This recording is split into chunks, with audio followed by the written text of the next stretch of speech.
Hi, Amanda, and welcome to the Natural Birth Podcast. How are you? I'm good. Thank you. How are you? I'm great. I'm so excited to have you here today to share about your births. I came across you on Instagram with your beautiful birth photos of your second birth. And I just went, oh my God, I just want to hear her story. It was so powerful the way you birthed your baby on that birth stool. And oh, I'm giving it away. Anyway, I'm not going to share too much, but of course, I'm going to share one of those gorgeous photos as we air this episode. Anyways, we're not going to talk about photos now. We're going to talk about your baths. So, do you want to take us back to when you got pregnant the first time and your journey through your birth experiences and how you ended up at the end there at that powerful moment when you were birthing your baby? Yes, yes. So I will start by just saying I'm nervous because, sharing your birth, it's just such a vulnerable thing. And I don't feel Mm. like I've heard other moms say the word linear on your podcast before, and my life doesn't feel linear to me. And so it comes with a lot of like trepidation that I share just because I feel like, it's not this like picture perfect like life or story, which whose is, but yeah, so I will start. I got married when I was 18 and I moved to Oahu, Hawaii with my partner at the time. And we started trying to get pregnant almost immediately. I always knew that I wanted to be a wife and a mom. That was like number one priority for me. And so we started trying, and come to find out, it's not as easy as they make it sound. We did not get pregnant right away. It took us about right around 2 years of trying.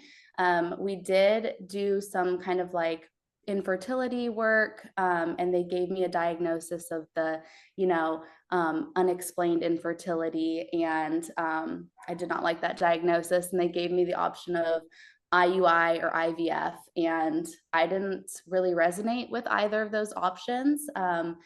Maybe if we'd been trying a little bit longer, I would have gone that route, but I just felt like I wanted to continue trying to conceive naturally. And I mean, I was using like a period tracking app. So any moms listening who tried that way, there are better ways to try. It was not very accurate, especially for me. But we did end up conceiving finally naturally. And almost immediately, I was seeing an OB who I don't want to use the word allow, but he did allow me to do kind of a la carte care and decline what I wanted. It was helpful for me that he was born in a different country, and so I think that he had different experience than what we're used to in the U.S. And so he kind of, allowed me to do my own thing in a way. And I ended up moving at 35 weeks pregnant. So while we were still on the island, we were doing the Bradley method. I had come across a YouTube video from this vlogger, Farmhouse on Boone, and she was doing like a video about her home birth and the Bradley method. And this was like 5 years ago. So I don't even recall ever listening to a podcast at that time. I was mainly watching like YouTube videos and like home births. So I had wanted to have a home birth, and we were going to be moving from Hawaii to Virginia because my ex was in the military and he was changing jobs. So he was going to go to a school in Virginia, and I was going to accompany him, and we were going to have the baby there. And that ended up getting completely turned upside down around 30 to 34 weeks. I found out I couldn't go with him. So I'm kind of, really pregnant, not knowing where I'm going to go. And we just landed on going to New Hampshire. That was where my mom was living at the time, and that's where I'm from. So we went to New Hampshire at 35 weeks pregnant. I went with my dog alone and waited for my spouse at the time to come. And while I'm waiting for him to come, I'm just thinking, like, please don't have this baby. Please don't have this baby. Like, I couldn't imagine having the baby without him there. And then when he did arrive, we only had about 30 days in between being on the island and him needing to be in Virginia. And so then he gets there, and I'm like, this baby needs to come right now. Like, if she doesn't hurry up and come, he's not gonna be here. And at the time, of course, you think that that's the end of the world and how could I ever birth my baby without, my partner. Obviously, I know now it wouldn't have been the end of the world. I would have done it. But we were trying everything under the sun to get her to come. We did the sweeps. I agreed to the sweeps, which I had said that I didn't want to do because I had this idea of I do want a natural birth, even if it was going to be in the hospital.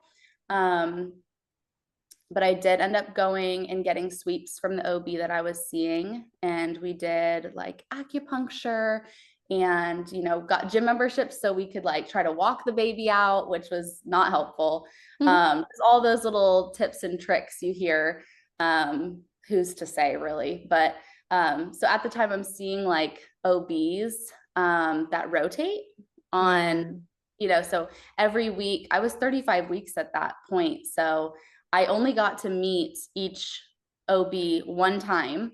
And there was only one that I really enjoyed her. So I was really hopeful that it was going to be her.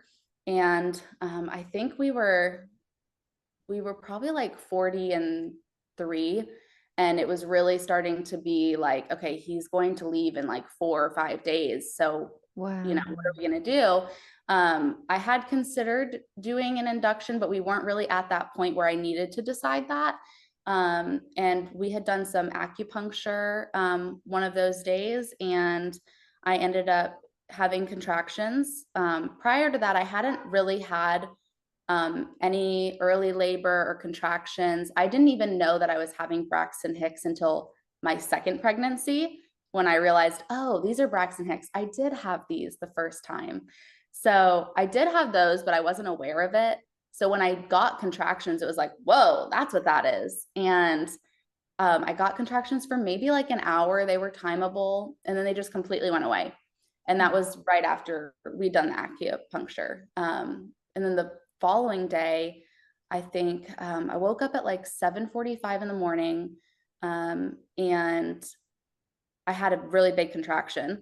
And I'm like, well, that was weird. Let me just try and go back to sleep. Maybe it'll go away. Maybe the acupuncture kind of like messed things up. And tried to go back to sleep and immediately got another one. And I'm like, okay, I'm up. And I started going to the bathroom, like that clearing out. And I don't know why I like immediately recognize, you kind of like store information when you've had birth classes. And I immediately recognize that as being like, I'm having this baby, like because I was having this unusual kind of like movement that I'm not usually having. And so I'm going to the bathroom, I'm contracting still it was 3 to 5 minutes from the very beginning. It was never really like a slow progression. And we drove about 45 minutes. Once it hit like the hour point, we drove 45 minutes to the hospital, and we got checked in, and I think I was a 4 or a 5, but regardless, they kept me. I had called my birth photographer, and then my mom was also there with us. And I just remember laboring. I tend to like labor inwards and really like go into that labor land. I like close my eyes, and it's just me and myself, and I'm just like talking to the Lord and trying to get through it. And that's just kind of what I did. I remember being in the bathtub a couple times and trying to use the water. And I remember at one point feeling like, man, I could really ask for the epidural right now, but I knew I didn't want the epidural. I have like a really big fear of needles. And so the fear of needles was enough to keep me from wanting to do the epidural, which it's not a substantial ground to stand on, but it worked for me. And yeah, I ended up just kind of laboring away. And when I got to that point that I thought, I feel like if someone asked me if I wanted the epidural, like I could see it happening. And again, it was just one of those moments where I'm like, this is transition. I know that when I start, doing some crazy talk, thinking that I can't do it, this is maybe the time where my, things are ramping up and I'm kind of like towards the end. And I got into the bed for a check. Um, and I believe I was like a 9, close to a 10, and I had a bulging bag. And my OB, knowing she knew my birth plan, but she did ask if I wanted my waters broken, which I had on my birth plan that I didn't. I didn't even want them to ask. They were very good about not asking me if I wanted pain management. Once I had told them, like, I'm doing this natural, I don't want an epidural, no one asked me. But with the water, she left it up to me. But when you have someone dangling, that in front of you, like, this could be over sooner, um you could meet your baby now, of course you're going to be like, oh, I mean, so I didn't have as much of a conviction about not getting my waters broken as I had about the epidural. So I didn't really mind one way or the other with that. So I did agree to having my waters broken. And so she broke my water and she's like, okay, well, we could probably start pushing here soon. Do you want to do some practice pushes, or do you want to wait for your body to just kind of do it on its own? And I'm like, I want to wait. And so she was like, okay, just let me know when you feel that, urge that you want to try to push. I'm like, okay.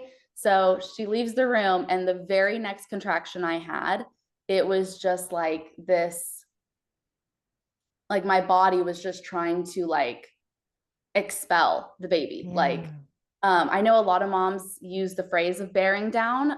For me, that's not what it felt like. It just felt like my body was like pushing my baby out, and I didn't have to do anything to help it. It was just going to do it. My current midwife, she uses the phrase, vomiting out of your vagina. Yes. And that is more what it feels like. It's like a, Yeah, like it's going. um, totally. I've said that yeah. so many times too. Yeah, it's Yeah, exactly that. that is exactly what it feels like. Mm. Um, I didn't have to do anything. It was like, I'm pushing. And so like everyone comes back in the room, and I knew I didn't want to birth on my back, but you're just in this space where I didn't have enough I didn't have enough like mental energy to get up and get in a different position. So I was kind of like holding on to the hospital bed bar, and I was in like a weird side lying kind of position. And I think one of the nurses was holding my legs up. And within 3 or 4 contractions, I mean, she was out. I wasn't pushing or anything. I do remember them telling me to stop screaming so much, and that if I just were to put that screaming energy downward, that my baby would be here. And I know that that can be the case for a lot of moms, but for me, my body was doing the work. I didn't need to really help my body much. So I gave myself permission to scream my head off. And that's just how I birth. I mean, I learned that with my most recent one. I'm yelling, I'm hollering. It Yeah. was painful. So, um, And there's nothing wrong with that. And I really want to like emphasize that because I do work with a lot of women after their birth. And this is something that a lot of women feel maybe shame around, or that they didn't, especially if they did maybe like a calm birthing class or mhm, hypnobirthing. They have this idea that they're supposed to be this serene goddess birthing all yeah, silent. And some women do. Some women do birth like that. But most, to be honest, that I've witnessed in all my years are not quiet. And yeah, that actually roaring and screaming can be so powerful and help you birth your baby. And only yeah, you know that. Only you as right. the birthing mother knows if this is helping or not. Yeah. And you know what? We do things to help ourselves, whether that is sometimes to slow things down. Mhm. Maybe sometimes it needs to go slower, and maybe that sound that you're screaming is not maybe helping the baby to be born. Maybe it's just because you need to keep that baby in a little bit longer just to like prepare Mhm. yourself. There's Yeah. wisdom in everything. And like, yeah, Yes.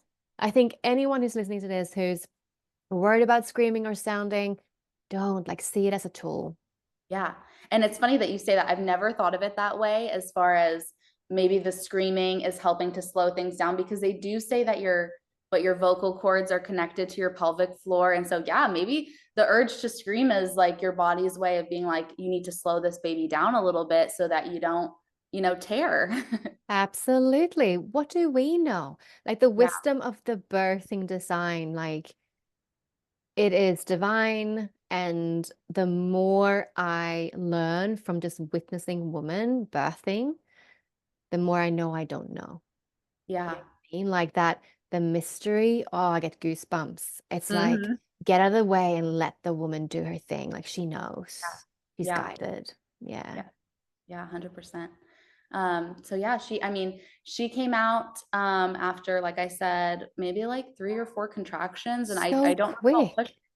Yeah. Yeah. I definitely didn't have like a pushing phase. I didn't feel like I pushed. Um, And I mean, she came out, I believe she was perfectly fine. All of that is really like a haze to me. I feel like I have a really bad memory in general. So I was happy to have a birth photographer there. But even then, a lot of it I don't really recall. And it's sad, but I'm sure it's for a purpose. And I'm pretty sure she came out, they put her right on me. And I remember from the time that she came out, I was in this searing pain. I mean, the worst pain of my whole life. From even then to now, I've never experienced pain like that. Nothing compared to like the ring of fire. It was like the feeling of the ring of fire, but not going away. And I did get pit. I was bleeding a little bit more than they'd like to see. And so my OB was trying to stitch me.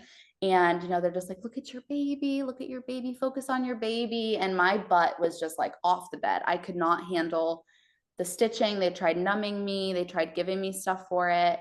And I could not relax into it to allow her to stitch me. And I just felt bad because I was like screaming and crying and like, my baby's there and I want to connect with her so badly. And I just couldn't. And I'm just like crying, saying, I'm so sorry. I'm so sorry, baby. And, um, my OB was like, listen, if you can't sit still for this, I might have to take you to the OR because right now we're at a point where I could stitch it and things will be fine. But if we keep not being able to stitch it, I don't want to risk you hemorrhaging and us needing to move a little bit faster. And so I was like, I'll try it one more time.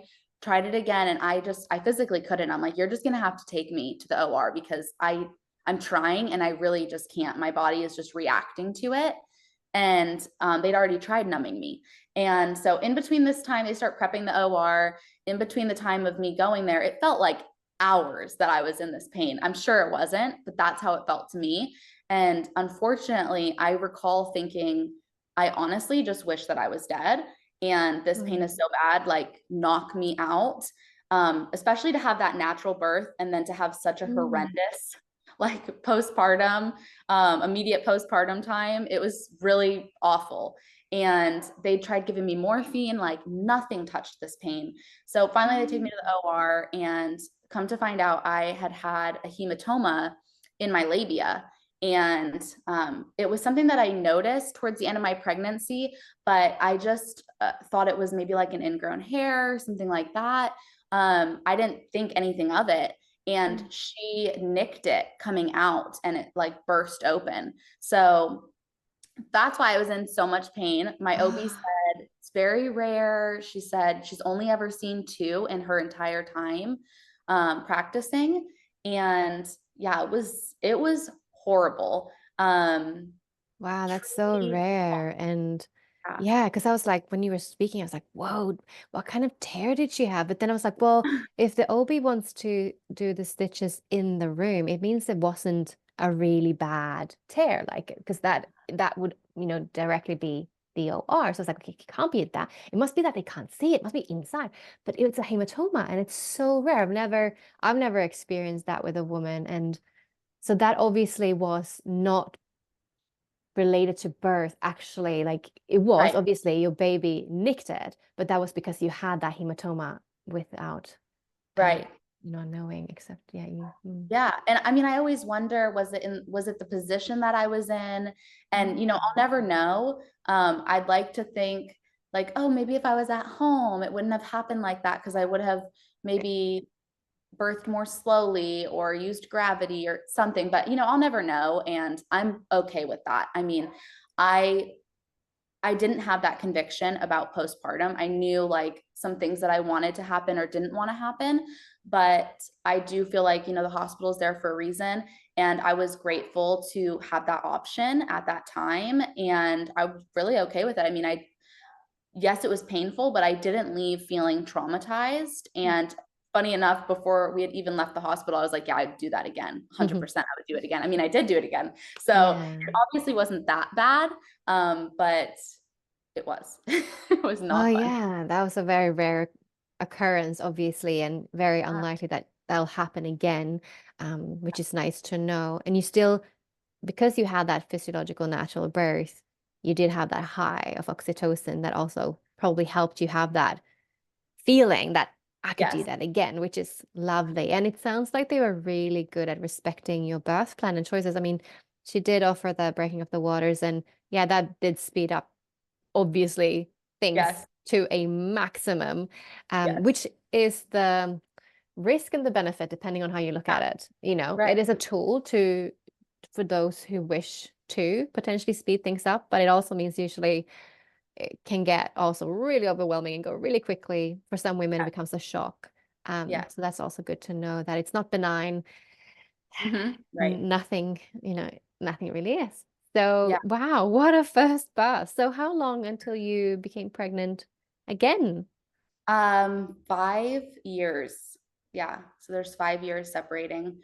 Um, yeah, and I can kind of dive into that if Yeah. okay. So yeah, so in between having my daughter, when my daughter was about 3 months, we moved to Colorado. That was kind of our next, my ex's next duty station. So that's where we were living. We did end up going through a divorce, and shortly after that, I met my now husband. And it's funny because like dating when you have children is a lot different. It's like dating with like this bigger purpose, and there's no messing around. I mean, when we met, it was just like instantly like, yeah, we're doing this, we're in, this is serious. And it was like that from the beginning. So immediately, like he is truly the only father that my daughter's known from the time she was like 1.5. And he instantly like stepped into that role. When we got married, we started trying right away because he did know that I struggled with infertility before. I mean, infertility.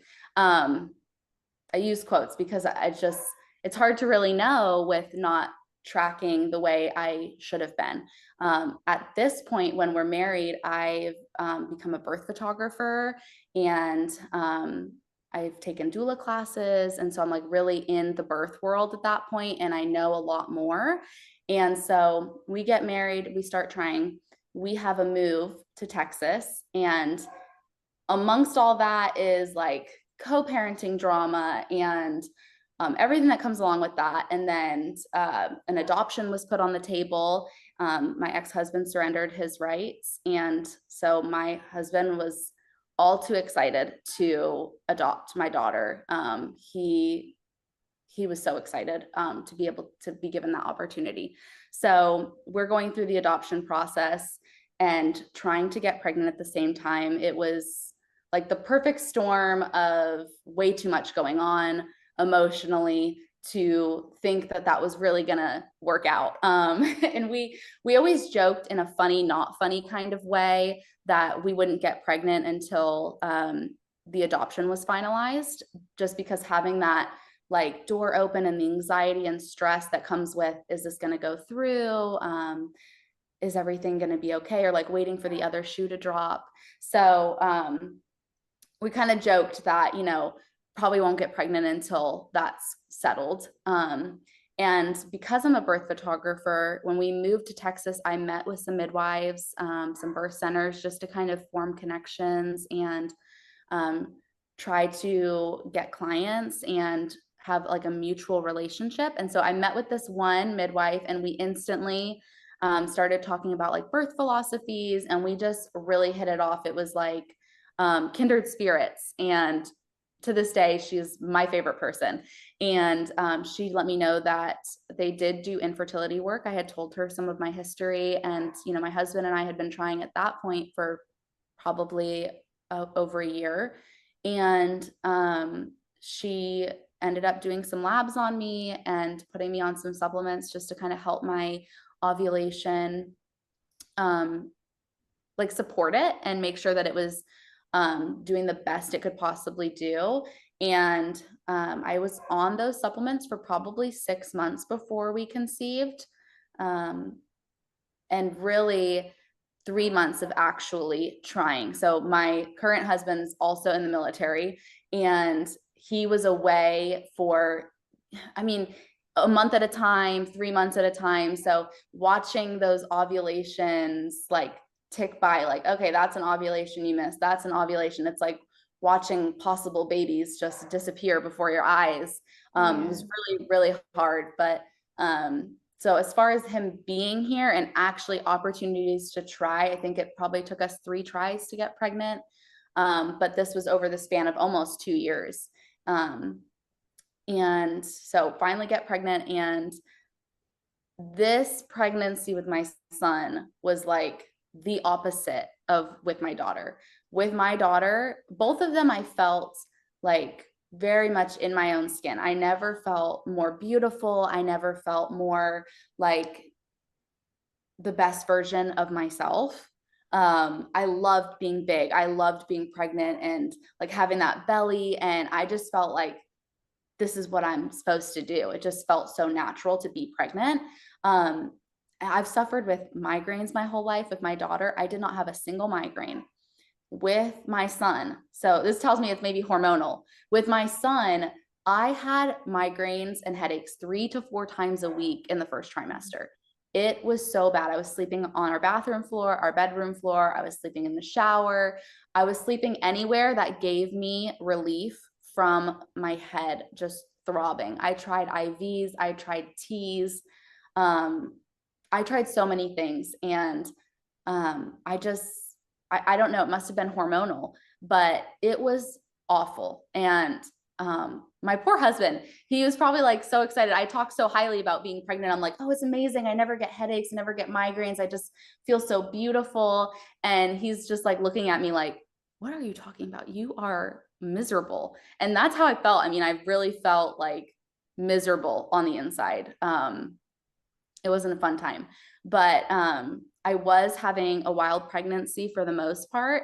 That midwife that I met, Anita, she was very, very on board for me kind of like taking my care into my own hands. And she knew that I knew what I was looking for. And she knew that I would ask if I felt any kind of way, if my intuition was telling me something wasn't right. She knew that I would speak up and, kind of ask for assistance and guidance. And I'm still taking births at this time. So from the time I had my daughter to the time I had my son, I've probably attended over 70 births. So I really had lots of like birth knowledge in my head, just kind of, playing on repeat. And I'm trying to like push that aside and focus on this pregnancy, my pregnancy. And it was really hard. I mean, there were times that we would have a hard birth and I'd be like, listen, I just need to hear my baby's heartbeat. I need to come in. Can you please listen for the heartbeat and let me know, everything's okay, quote unquote, okay. And it was a permission that I gave myself because I knew that every time I felt like I feel like my baby's okay, but I need that validation. And every time I was validated, it helped me trust my intuition more. So it was like the next time I felt like, oh, I don't know, I would remind myself, okay, well, you didn't know last time. You thought everything was okay. You checked it out. It was okay. You can trust yourself. These are the facts. You've trusted yourself in the past and you were right. And so now you can let go. And that's what it was for me. Through most of it was just kind of surrendering. And for the most part, yeah, I had a wild pregnancy. I did do some labs to kind of keep an eye on my like ferritin. I had very low ferritin, and I For just, anyone that's listening, ferritin is iron stores, if you didn't know. yeah. So mine was at like, I think a 9 at one point. Mm. And I don't know too terribly much about it, but I knew, I think that's the benefit of having a midwife that you trust, that you can go to. I knew that she wasn't going to pull my leg and make me do something that wasn't absolutely necessary for me. And so she had me doing some iron supplements, and I was okay with that because, again, I trusted her and I knew that she wasn't going to have me doing anything that wasn't going to be beneficial. Um, so yeah, I did that. I had been planning to have a free birth at this time, and my husband was 100% on board for that. And yeah, I went to 40 weeks exactly. My daughter was born on June 18th of 2018. And then my son was due on June 23rd, 2023. And I was like, oh, that'd be so great. I'd have like birthdays that align with the years. It'll be easy to remember. And I'm like, Lord, please, please, you know my memory. I need this baby to come on, 6/23/23 to match my 6/18/18 child. And the night before I went into labor, I we stayed up late watching like Dungeons and Dragons or something. My husband fell asleep on the couch, and I tried to go to bed with him, and I really just I could not fall asleep for the life of me, and I just felt so heavy and burdened and emotional. And I came out to our living room and I just sat on the floor and I really just cried. I cried and I prayed and I was like, Lord, I don't feel adequate. Like, I don't feel good enough as a parent. I don't feel like I'm a good mom. And I just kind of like the floodgates opened. It was all the things that I, towards the end of my pregnancy. And I had voiced some of these things to my husband, and he tried to walk me through it, but he just heard in his head, like, I didn't want this baby. And that's not what it was. It was just so complex. I just felt like I was losing this relationship with my daughter, and I was so concerned about how she would feel. We've never kept the adoption from her. She knows. But I just projected my feelings. I'm like, is she going to feel less of my husband's daughter than this child? Is she going to feel like she's not part of the family? Like, just all these insecurities that I had, just being overly concerned about her, which is what we do as parents. But they just all started like closing in on me towards the end of pregnancy, that I just felt like I'm ruining this bond that I have with her and I'm betraying her. This really strong feeling of I'm betraying her. I'm betraying our relationship. I felt like so much of her life, it was just her and I. And I mean, it wasn't. My husband was there for 4.5 years. But I just felt like I was betraying this bond that we had. And so I'm just sitting on the floor and just praying, like, I'm not a good mom. How am I going to do it with two? And, my relationship with her is going to change. And I felt this weird feeling. And I'm like, what is going on? So I go to the bathroom, and sure enough, my mucus plug had started to come out. And I see the mucus plug and I go, oh, okay, that makes sense. The emotional, just like turmoil that I was in, and then to see the mucus plug. Mm. And so I go back and forth from the bathroom to the couch, just like praying and crying. And every time I go to the bathroom, there's more plug. And I was kind of having way too much fun, like pulling it out. It wasn't like it didn't come all the way out. I was just like pulling it out, which I feel like I did with my daughter too, because I vividly recall it being familiar. Like, I didn't just lose my plug with my daughter. I feel like it came out the same way, where like I could really like reach in and like pull it out. Very odd. I tried to go to bed because I thought, okay, if this starts to ramp up a little bit, I'm going to want to rest. I should take my own advice. I know how this goes. And so I try to lay down and rest, and I start getting timeable contractions. And I think I had like maybe 3, and I could not lay there anymore. It was so painful. Not painful, it was intense. They started coming 3 to 5 minutes apart, just right away. And right away, they were intense, hard. And this part is very foggy for me, but I know I was like putzing around for a couple hours, like on my own. I know my daughter woke up, and when she woke up, it was kind of like, okay, this is it. She's up, we're starting our day, we're starting this, contraction thing, this labor. And her and my husband started baking a cake because we were going to do a birthday cake. That was one of the things that we planned to have her do to feel kind of like included. I had gotten her like a little Polaroid camera so that she could take pictures. We had gotten her a digital camera. She really enjoys that. And then we said that she was going to do a birthday cake. So they start working on the birthday cake. And I had called my photographer and my friend who is a doula, and I gave them the heads up. My photographer was 3 hours away, so I wanted her to come like ASAP. And so she starts making her way, and I'm showering. I call for my doula because I think I felt so much pressure that my photographer was coming from so far away. It was such a big investment. And I knew how it was when you kind of have people come into your space. I didn't want things to slow down. And so I knew I wanted my friend Tristan here to kind of like make sure things continue to progress and just encourage like optimal positioning and all that kind of stuff. I just didn't want everyone to waste their time. And Yeah. that was probably the hardest part of this labor, was being so focused on everyone else and how much time they were spending with me, and if I was taking away or inconveniencing them. And I don't know why that was such a concern of mine. Okay, so at this point, I am in the shower, and my friend Tristan had arrived, and my birth photographer arrived, and things did slow down just slightly. I mean, I think they spaced out to about 8 to 10 minutes apart.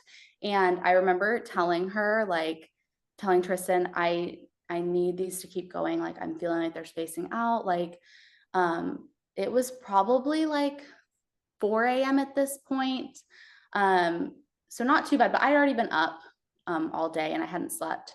So she put me on the peanut ball, and we just kind of like chatted. My daughter came and snuggled up against me, and I had my leg over the peanut ball, and we were just kind of chatting about like birth position and maybe the fact that he had maybe a tight cord. We were just kind of thinking like, what's kind of going on. I knew that he was OP. He'd been OP for weeks. And at that point, we had already been trying to do like the miles circuit and encourage him to like turn a little bit. And so we were kind of thinking like, well, maybe he can't turn because he has a tight cord. So, that could be a reason. And So for anyone who doesn't know OP, that means his back towards your back. yes. And so that can be a trickier position. So do you mean that during your labor right now, you have something that is making you concerned in any way? Why would you start discussing his short cord or his position? I'm not sure. I think that I was thinking things were going to go faster. With my daughter, my labor was about 10 hours. And I just had this idea in my head that I'm going to have this crazy fast birth. Because I thought 10 hours, it can only go down from here. Most of And the time, and not always though, does it? right. No, not always. And so I think we had just kind of been discussing like, he was probably still in this OP position, which was why it wasn't as rapid as I anticipated it being. And because we had been trying to encourage him to turn a little bit so that it would be a little bit faster, and nothing was working. We were just kind of discussing. I think that's part of like being a birth worker. It's hard to like turn that side off of like analyzing everything. And so that was like our small talk, was talking about the baby maybe having a tight cord. But I wasn't concerned at all. I didn't do any checks in labor. I didn't listen to Doppler or anything like that. I really just was in the labor, and I was, for the most part, keeping my eyes shut and just focusing on that. So after I laid on the peanut ball for a while, I moved from being on the birth stool, being on the birth ball, and then I did feel like things were getting a little bit more intense. And I knew that I wanted my midwife to be there once I was pushing. Postpartum was not in my kind of like realm of understanding it all. I did not put in a lot of work to understanding what was going to happen in postpartum and managing that. I did feel confident in like birth emergencies, quote unquote emergencies or variations. I did know kind of what to look for or what would maybe be concerning for me. And I didn't feel that way with postpartum. I did not educate myself enough on that. And I just knew I wasn't as convicted to have this unmanaged postpartum. I knew I wanted that support in the postpartum. So I wanted her there for pushing so that if anything were to arise, especially with the low ferritin, which isn't necessarily, concern for everyone, of course, I want to say, but for me, I felt like I was slightly concerned about it because I did have that hematoma with my daughter. And so I didn't have a clear picture of what postpartum looked like, immediate postpartum. And even knowing what my labor looked like, it doesn't necessarily mean that it's going to be the same every time. But I felt like my labor was this way with her. It will probably be this way with him. And not having an idea of what that immediate postpartum looked like undisturbed, I just felt more confident with her being there. So she arrived a little bit closer to pushing. And this is kind of like the part that I have such a hard time with because I do feel like I had my free birth. And she would say, I just doulaed you. Like I did not act as a midwife and you had your free birth. But I feel like it's so hard for me to say I had a midwife there and then to also call it a free birth. Like I feel like an imposter, even though both her and I would say I felt like I had a free birth. It just feels like I need permission from other people to call it that. And that's been really hard for me even now to like own that and feel comfortable and confident in that. Well, at the end of the day, it doesn't matter what you call it. It's like you had a sovereign birth. You made the decision when you wanted your midwife there and in the way you wanted her there, in what capacity. Yeah. So really, it doesn't matter, does it? If it's like what you call it, you truly had a sovereign birth. It was your Mm-hmm. choice the whole way through. And I think that's the most important, not what kind of birth you have, but that you had a sovereign one. Yeah.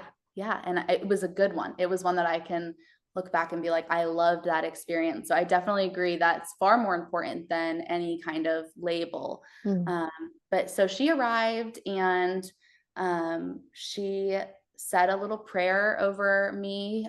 She did like this great like massage on my back. And she obviously was aware of baby's position. And so she gave me a nice little massage and she said a prayer over us. And it was just so beautiful. And she was like, it's been a while since I've doulaed someone and can kind of like pull some things out of my hat. And I was like, I am ready to get this baby in a better position and do some leg work. So I did some like high knees. And I would squat down in between contractions and like sway my hips. I was like holding a rebozo over my husband and trying to sway my hips. And I had to go like upside down on the birth ball, which I'd had clients do that before. And it was very painful. I even faked a contraction to like be done with that. She's like, just give me 3 more. And I'm like, okay, oh, like,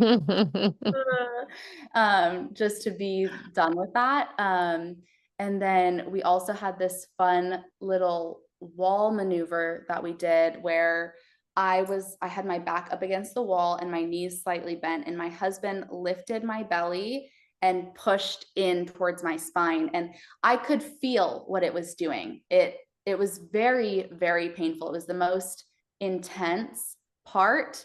But I knew I could picture in my head what was happening. And that was the benefit of having that prior education, because it made it so that I could continue on and kind of withstand.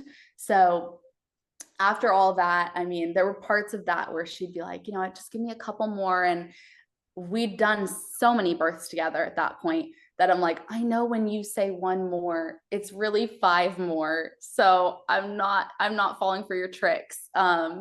And so we did all those kind of like motions to get him in a better position. And then I got into the bathtub, and we had a birth pool. Like, I had gotten a mini dip from Target, which was just like a cute little aesthetic kind of pool.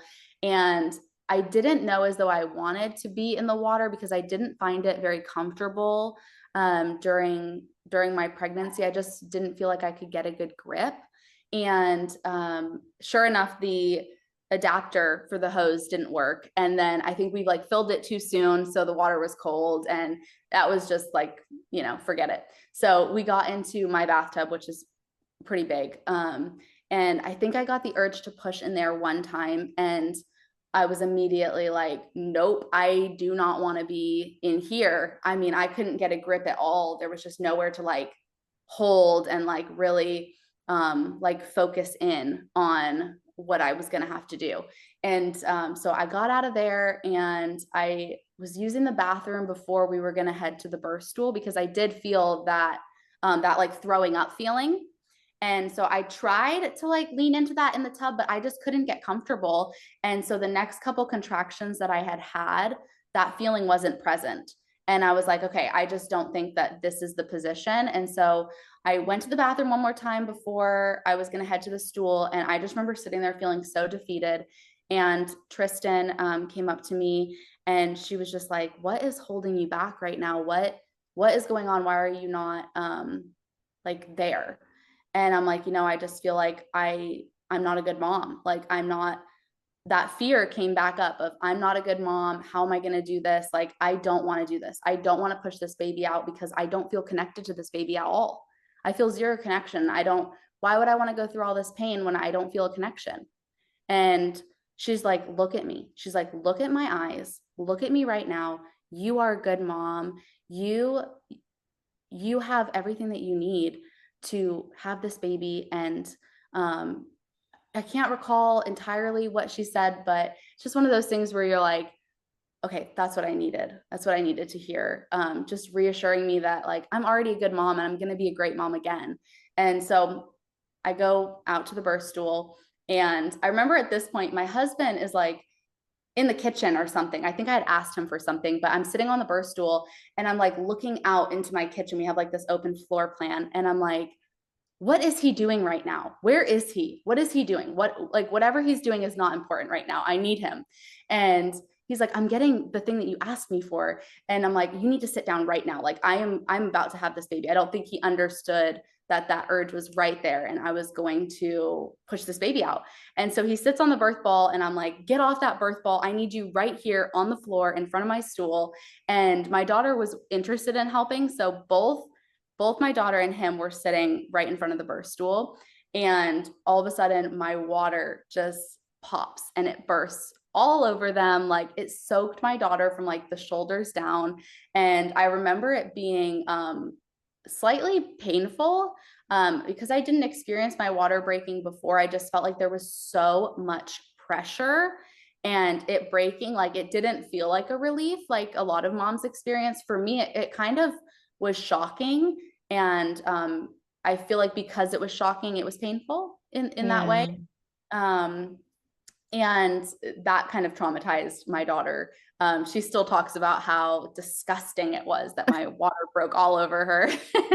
And she was now scared to catch the baby. But I did get, I think, another contraction. And immediately after my water breaking, his head started coming down. I remember hearing my midwife say, okay, slow, slow, slow, ease him out, ease him out. And that was so helpful to me. And it took all my concentration to kind of like ease his head out. But I didn't end up tearing. And I was very thankful for her guidance. Not that, he was just going to fall right out, but it was very helpful to hear like, okay, and now ease him out, like just let him out. And I was holding on to the rebozo, and I just remember at once his head was out and I felt like his shoulders starting to turn, it was like, get him out right now. And he came right out. He did have a tight cord. And my husband brought him up to me. And again, this is all like a haze, but I just remember like looking him over and just like being somewhat in disbelief that like he just came out of me and then I just did that. And my daughter's just like fawning over him, like holding his hands and like touching his cheeks, and she's just obsessed. And then my husband's like coming around the corner. My placenta had come out almost immediately, like within 5 minutes maybe it had come out, but it was hanging on by the membranes. And I'm still sitting on the birth pool, like naked from the waist down with my baby, vernix everywhere. And he's coming around the corner with Mhm. this birthday cake. And he's like, are we doing this now? And I'm like, are you kidding me? Like everyone on the birth team is just kind of looking at him like, are you joking? Is this a joke? And he's like, what? Like he was just so happy. And he's very like on to the next. Like he's trying to clean things up, and like he's like a little worker, that's just his love language. And so I end up trying to stand up to get the placenta to come. And as soon as I stood, it came right out. And I sat for a little bit on a towel. And then we moved from there into my bedroom. And this was all just kind of like that newborn haze, newborn bliss. And I think I started nursing. And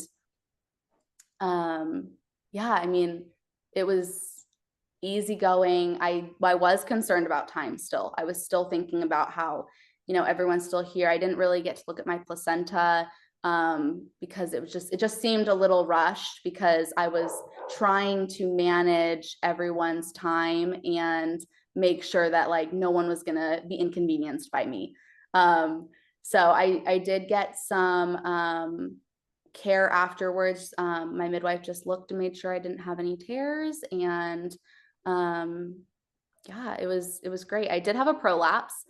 I did get I think I had Angelica, and I took some Angelica for my bleeding. I did get pit because I had a prolapse and my uterus was maybe a little bit boggy.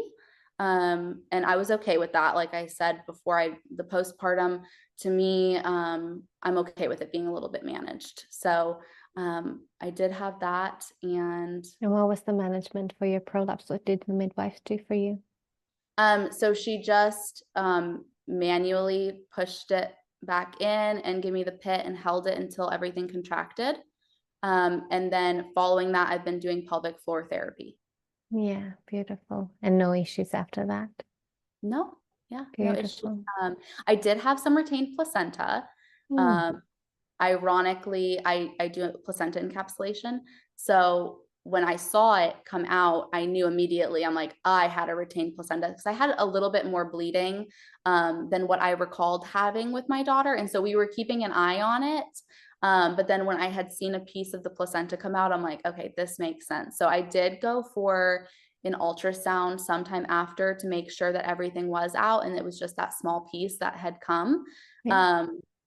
But that was something that it wasn't too big of a deal to me. And it didn't really impact too terribly much. But because I had the prolapse, I did lay in bed. God bless my husband. He brought me breakfast, lunch, and dinner in bed every day for days. And then he Mm. got to be home with us for over 70 days. Mm. It was amazing.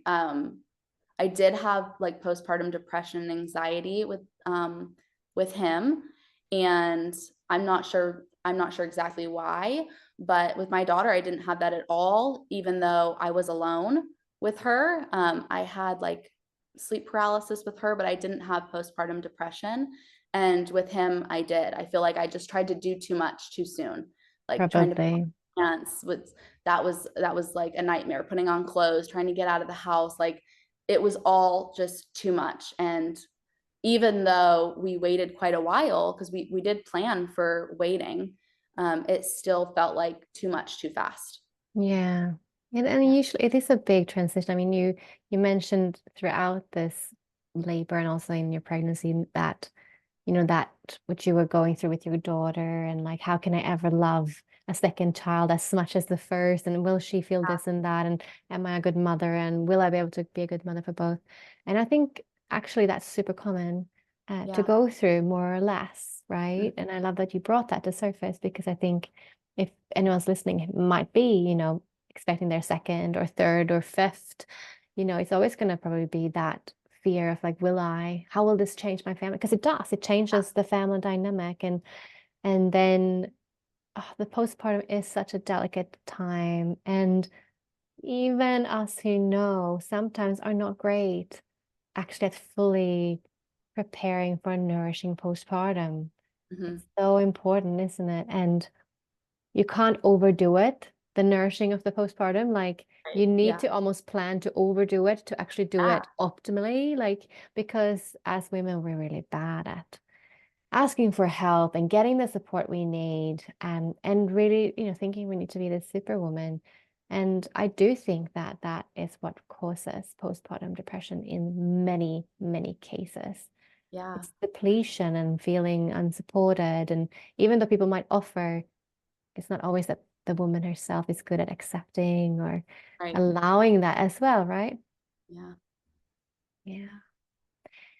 So if you had a first time mom in front of you right now who's about to have her first baby, and she really wants to have a natural and empowering birth experience, what advice and pearls of wisdom would you give to her? Well, the first would be to have a plan. Like there's a level of planning that goes into it. If you know you want to do it naturally, maybe have some ideas of what you might do instead when you start to feel that um, pain or discomfort. Some sort of plan, like I'm gonna do water, or I'm gonna do bouncing on the ball, or I'm gonna pray or worship, or have some kind of idea of what might ground you. And then secondly, I would say um, to just meditate on the fact that you can do it and focus on the fact that you can do it. I don't want to say there's nothing special about the women who do it naturally, but realistically, we're not any different. Our bodies are not any different than someone who says they can't do it. Um, there's nothing different about us, really, that we are not experiencing the same pain or the same intensity. You just have to tell yourself that you can do it and your body will do it. There's a difference between wanting to do it and being able to do it, and you can do it and your body will do it. Um, it's just whether or not you kind of like give into that idea of it will be painful. It might hurt, but it's okay, and it's going to be pain with a purpose. And the last thing I would say is that it is okay to not feel a connection. I feel like so much in the birth world, it's like, connect with your baby, spend time connecting with your baby. And it's okay to not feel this crazy connection. Like, you have to be okay with, I am connected to my baby because my baby is part of me.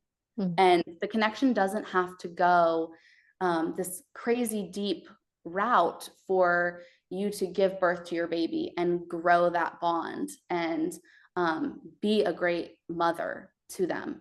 You don't have to feel this crazy like elation in order to have your baby and have a good, healthy bond with them and a maternal instinct and everything that goes along with being a parent. Beautiful. Thank you so much for coming and sharing your stories with us. It's been a pleasure having you. Thank you for having me.